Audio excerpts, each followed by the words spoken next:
First Samuel chapter 13. Samuel rebuked Saul. Saul was 30 years old when he became king, and he reigned over Israel 42 years.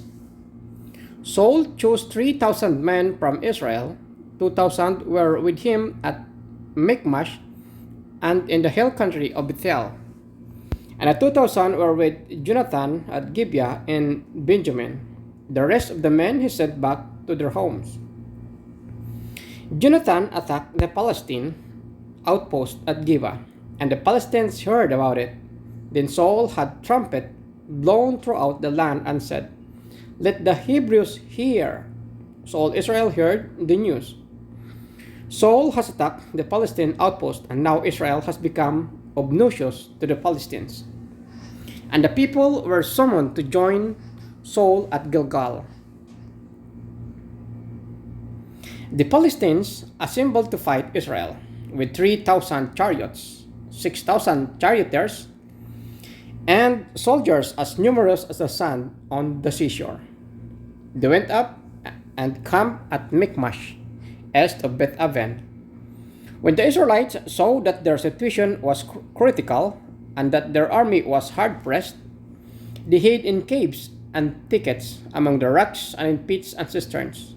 Some Hebrews even crossed the Jordan to the land of Gad and Gilead. Saul remained at Gilgal, and all the troops with him were quaking with fear. He waited 7 days, the time set by Samuel. But Samuel did not come to Gilgal, and Saul's men began to scatter. So he said, "Bring me the burnt offering and the fellowship offerings."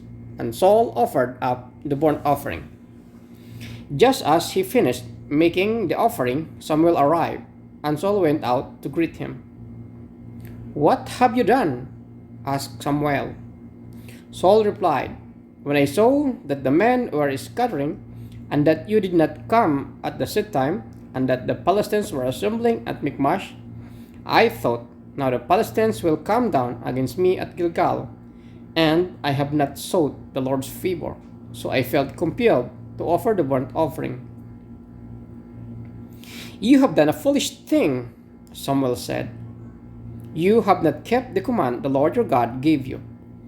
If you had, he would have established your kingdom over Israel for all time. But now your kingdom will not endure. The Lord has sought out a man after his own heart and appointed him ruler of his people, because you have not kept the Lord's command." Then Samuel left Gilgal and went up to Gibeah and Benjamin, and Saul counted the men who were with him. They numbered about 600. Israel without weapons. Saul and his son Jonathan and the men with them were staying at Gibeah and Benjamin, while the Philistines camped at Michmash. Riding parties went out from the Philistines' camp in 3 detachments. One toward Ophrah and the vicinity of Shual, another toward Beth Horon, and a third toward the borderland overlooking the valley of Zeboim, facing the wilderness. Not a blacksmith could be found in the whole land of Israel, because the Philistines had said, "Otherwise the Hebrews will make swords or spears." So all Israel went down to the Philistines to have their plowpoints, mattocks, axes, and sickles sharpened. The price was 2/3 of shekel for sharpening plowpoints and mattocks, and a third of the shekel for sharpening forks and axes, and for repenting gods. So on the day of the battle, not a soldier with Saul and Jonathan had sword or spear in his hand. Only Saul and his son Jonathan had them.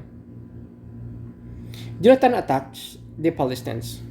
Now a detachment of Philistines had gone out to the pass of Michmash.